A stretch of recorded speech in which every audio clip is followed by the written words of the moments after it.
Bueno, hoy vamos a estar paseándonos desde el Génesis al Apocalipsis. Y vamos a estar abriendo nuestras Biblias en Zacarías 3.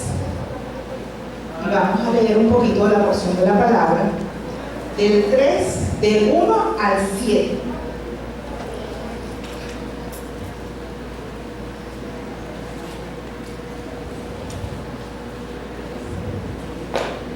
Y la palabra nos dice en Zacarías 3: me mostró al sumo sacerdote Josué, el cual estaba delante del ángel de Jehová, y Satanás estaba a su mano derecha para acusarle. Y dijo Jehová a Satanás: Jehová te reprenda, oh Satanás. Jehová, que ha escogido a Jerusalén, te reprenda. ¿No es este un tizón arrebatado del incendio?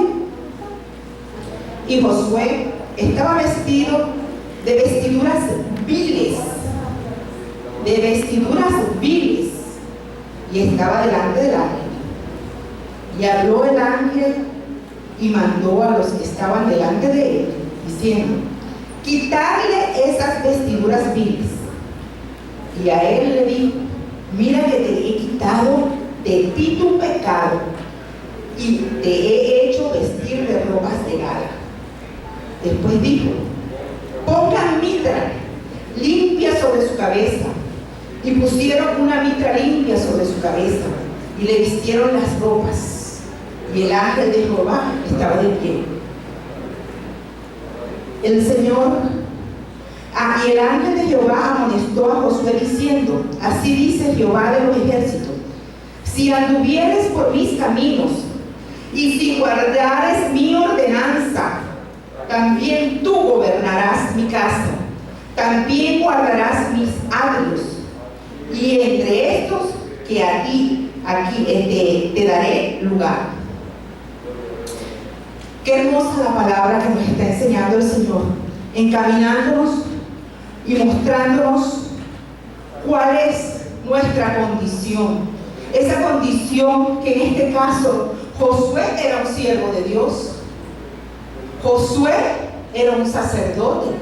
Josué, ¿qué pasaba con Josué? A pesar de que era un sacerdote, y él fue un lugarteniente de Moisés, porque Josué fue un lugarteniente de Moisés. ¿Qué quiere decir esto? Que estuvo a la par de Moisés, estuvo bajo el propósito de lo que quería hacer Moisés para el Señor, en la conquista, en el logro de esa tierra prometida.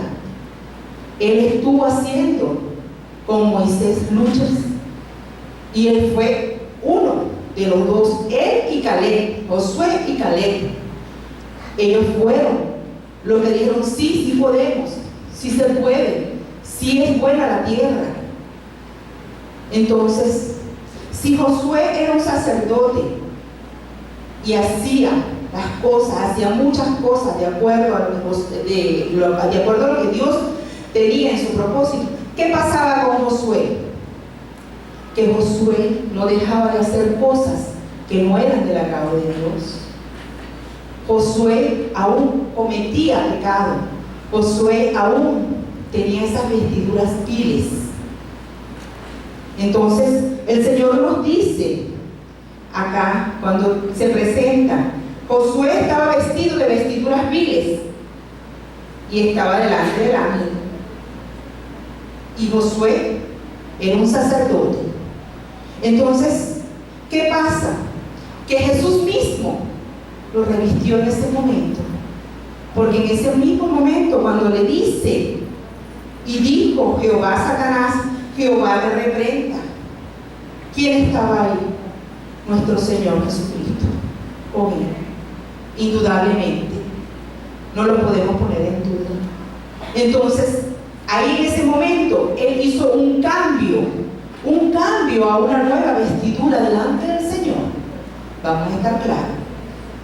Entonces es una manera de ir avanzando No es que nosotros estemos acá en la iglesia y pensemos, sí, ya estamos listos.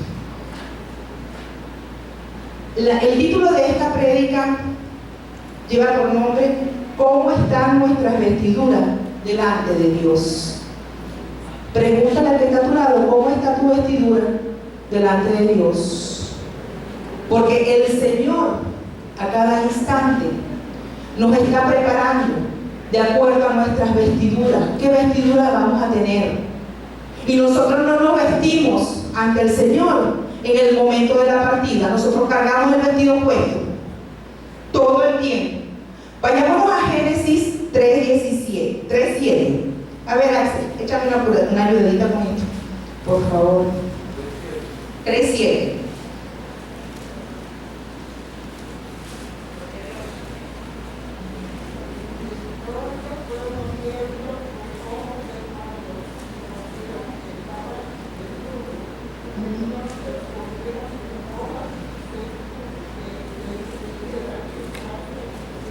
Y se hicieron de la cara. Entonces fueron abiertos los ojos de ambos y conocieron que estaban desnudos. Entonces pusieron hojas de higuera y se hicieron delantales. El hombre, una vez que comete el pecado, toma conciencia de su desnudez. Y esa desnudez no es otra que la protección de Dios. Se siente desnudo y él quiere enmendar su error, haciéndose con sus propias manos delantales para cubrir su vergüenza. La vergüenza que no es otra que el pecado, la falta. Esa falta que lo llevó a desobedecer al Señor, a caer en el pecado, a sentir querer ser igual que el Señor. La codicia y sobre todo la perdición. La perdición, porque fue una acción que llevó al hombre a la perdición. Entonces vayamos acá a conocer lo que es el concepto de perdición. El concepto de perdición dice que es un indicativo de que una cosa ha tenido un fin indeseable, negativo. Se refiere al destino final de rechazo divino hacia las personas que no creen o no se arrepienten. El Seol, la perdición de los hombres impíos. Entonces, antes de esto, ellos no sentían vergüenza. Ellos estaban normales. Ellos se sentían y se paseaban normales. Ellos se sentían, si se quiere, en el ambiente del agrado ante el Señor. No se cuestionaban su desnudez porque no sabían de desnudez. Su cobertura era absoluta y total. Ellos estaban revestidos todo el tiempo del Señor. Entonces, ¿qué pasa? Que esto lo que los condujo fue a muerte. A una muerte que, sin embargo, el Señor permitió en ese momento, porque todas las cosas el Señor las permitió porque le dio libre albedrío al hombre. Él, bajo su libre albedrío, fue, o su voluntad, que no es otra cosa que la voluntad del hombre, el libre albedrío, fue que él accionó a hacer esto. Y esto no es otra cosa que la soberbia. La soberbia es mala, porque está relacionada con toda acción negativa. La soberbia produce ira, produce contienda, produce orgullo, eleva el ego. Y estas son acciones que no son del agrado de Dios. Estas acciones el Señor las rechaza en todo momento. Y si conocemos un poquito lo que es la soberbia, está ligada a la desobediencia y al ego. Son las actitudes altamente peligrosas. Piensa que siempre tiene la razón y tiene las cuentas en orden con el Señor. Es una actitud engañosa de aquella que se envanece a sí misma. Siempre el soberbio piensa que tiene la razón y se le acerca a alguien a decirle: mira, yo considero que esto que están haciendo puedes verlo de esta forma. No, porque yo lo hago así. No, porque tiene que ser así. Pero escúchame un poquito. Mira, trata de ver el otro lado de la situación. No. Yo me acostumbré a hacerlo así. Bueno, mire, y si el Señor me hizo así, así soy. Y muchos de los que estamos acá, porque déjenme decirles que la palabra es de doble filo. Va para allá, pero también viene para acá. Entonces, muchos actuamos en situaciones que nos consideramos que no somos soberbios con soberbia, porque pretendemos manejarnos de acuerdo a nuestro entendimiento, nuestra confianza, y nos alejamos de la confianza del Señor, de la dirección del Señor. Y no es así, no seamos cabezones. No es así. Mira, pero podemos hacerlo de esta forma, que yo no es así. Yo lo voy a seguir haciendo así porque yo creo que es así. Y si a ti no te gusta, no te sumen. No, fíjense que no es eso. Vayamos un momentito a conocer el antónimo de la soberbia. Y la soberbia, su antónimo es la humildad, la sencillez, la mansedumbre y el amor que lo mueve todo. Yo siempre he pensado que el amor es el aditamento, la sustancia, ese aceitico que afloja todas las tuercas, porque la mansa palabra la ira. ¿Y qué es la ira? La soberbia. Cuando nosotros nos encontramos en una situación, porque es un proceso, todo esto es un proceso. Nosotros podemos tener muchos años en el Señor, pero siempre me recuerdo de este concepto que maneja mi pastora, que nosotros tenemos que mantener todas esas actitudes como el globo bajo el agua, empujándolo bajo el agua. Si tú aflojas la mano, el globo sube, emerge automáticamente. Entonces nosotros tenemos que mantener eso empujado bajo ese entendimiento y conciencia de lo que estamos haciendo y cómo nos estamos revistiendo ante el Señor. Entonces vayamos a Génesis 3:8, que nos dice en la palabra. A ver, Axel. Y oyeron la voz de Jehová Dios que se paseaba en el huerto al aire del día, y el hombre y su mujer se escondieron en la presencia de Jehová Dios entre los árboles del huerto. Lee el 3:6. El 6. Dice: al dudar de la palabra de Dios, poniendo manifiesto el orgullo de la vida, descartándose en el libre albedrío o la voluntad. El estar vestidos de las hojas de higuera, el ver cómo nosotros en ese momento el Señor le mostró a ellos su condición. Él dijo: no pueden continuar así. El Señor tuvo misericordia de nosotros. El Señor tuvo misericordia de nosotros y Él dijo: no pueden continuar así. Ese traje no los va a proteger y no les va a brindar la oportunidad del cambio. Entonces el Señor dijo: les haré un traje de pieles. Y dice en Génesis 3:21: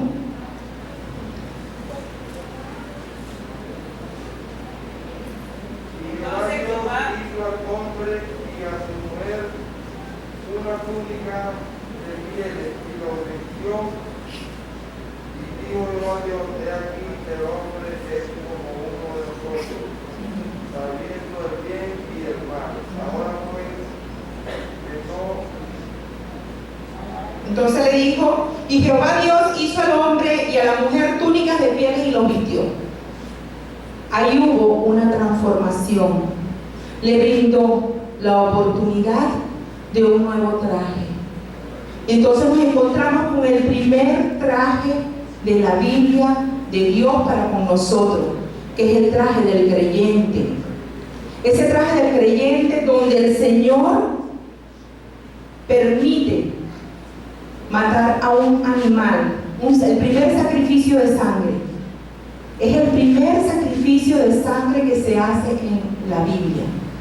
Al matar estos dos o este animal para hacerle las túnicas o sus trajes de pieles.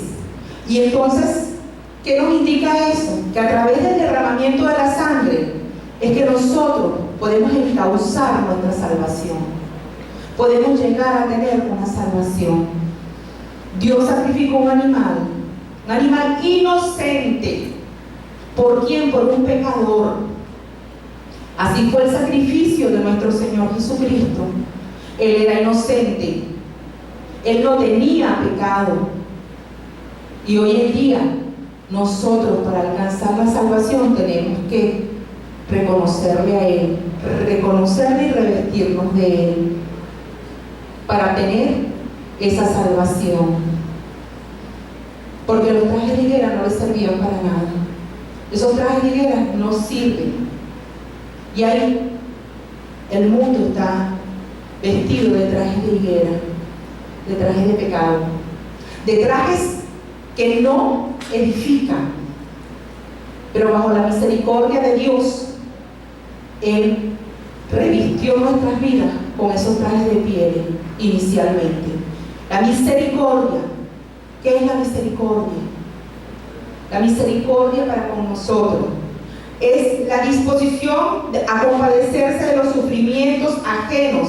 Se manifiesta en la amabilidad y la asistencia al necesitado, especialmente al perdón y la reconciliación. Es más que un sentimiento, es una práctica, es un atributo del cristiano.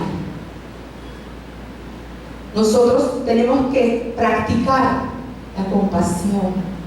Tenemos que practicar eso. Es una forma de ir moldeando nuestra vida, porque el Señor tuvo misericordia con nosotros. A ver, ¿cuántos están temblando hoy en día porque se sienten pecadores? Porque aún están viniendo a la iglesia, aún hicieron su confesión de fe y aún están en pecado, y aún están en fornicación, están en los vicios, están maltratando a su familia, a su esposa. Porque déjenme decirles que el maltrato no solamente es que yo agarre una correa o un cable y caiga a golpes a alguien. No. El maltrato que marca heridas más profundas en el ser es el verbal, que uno tiene que procesarlo después, porque muchas veces en el mundo no hay ni psicólogo ni psiquiatra que cambie eso, que selle esas heridas. Solamente la mano de Dios puede hacerlo. Y nosotros aprendemos a pasar la página. Ay, ya, olvidé eso. Tuve una niñez así. Mi vida fue así. Pero ya, olvidé eso. Porque soy una nueva criatura en el Señor. Estoy con el Señor. Y aprendamos a pasar la página. Aprendamos a que aquello que vivimos no nos está edificando ante el Señor. Mas sin embargo, lo que está es guardando, almacenando raíces de amargura, huevos de aspi que envenenan el alma. Y sin embargo, muchos están acá en la iglesia, muchos vienen a la iglesia y mantienen su misma posición de hombre, y no puede ser, no puede ser. Leamos un poquito en Hebreos 4:13 para ver qué nos tiene el Señor.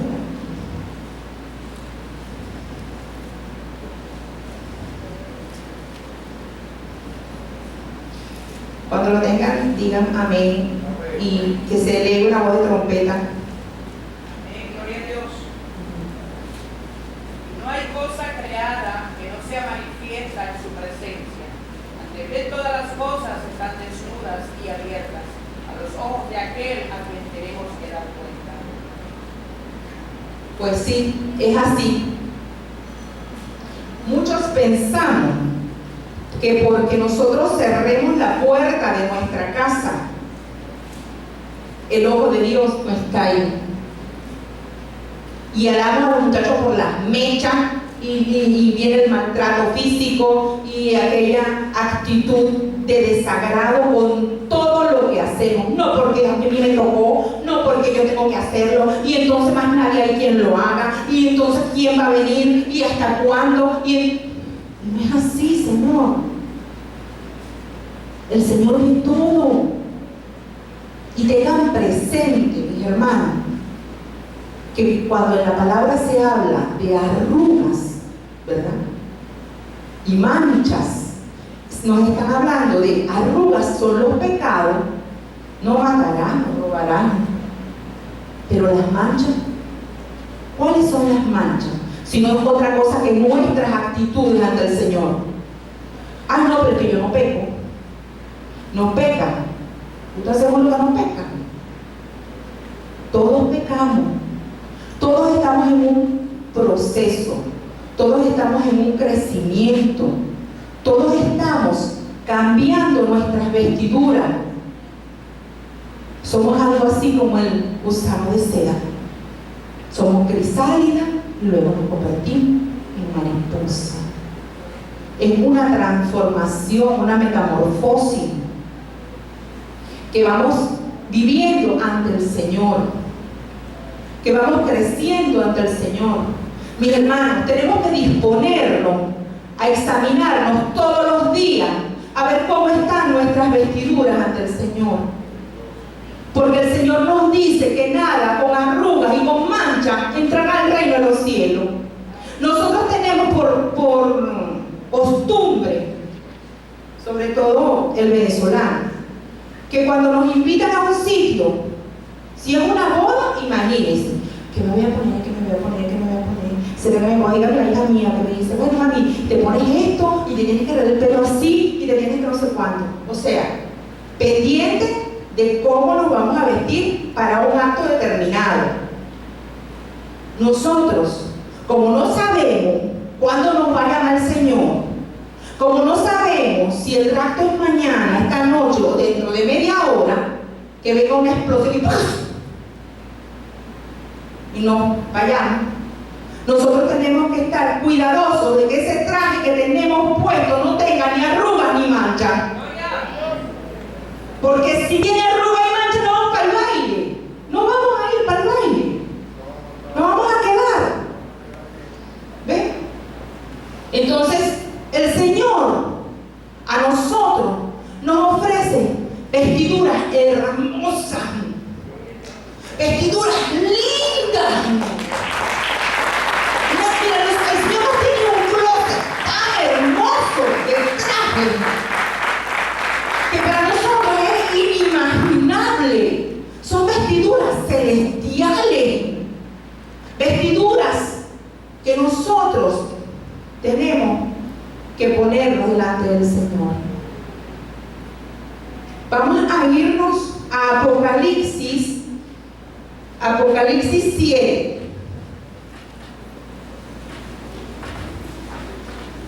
Y vamos a leer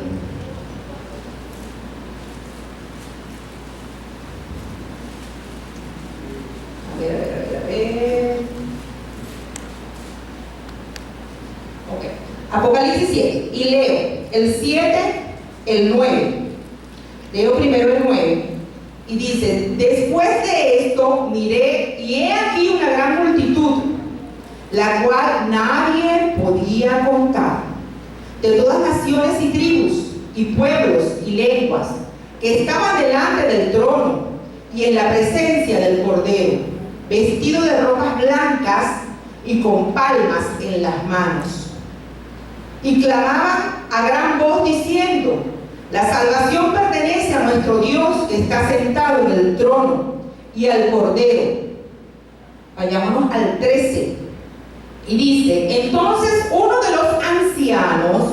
habló diciéndome: estos que están vestidos de ropa blanca, ¿quiénes son y dónde han venido? ¿Y de dónde han venido?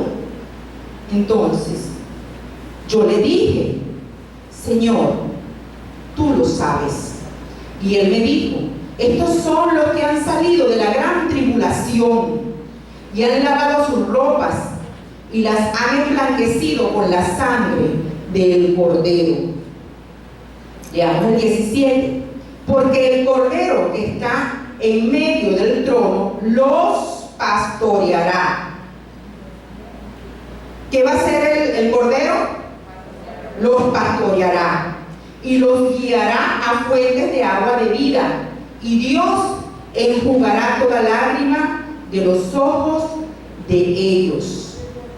Teniendo claro que estos son los que llegarán de la gran tribulación, y yo en lo personal pienso que son aquellas almas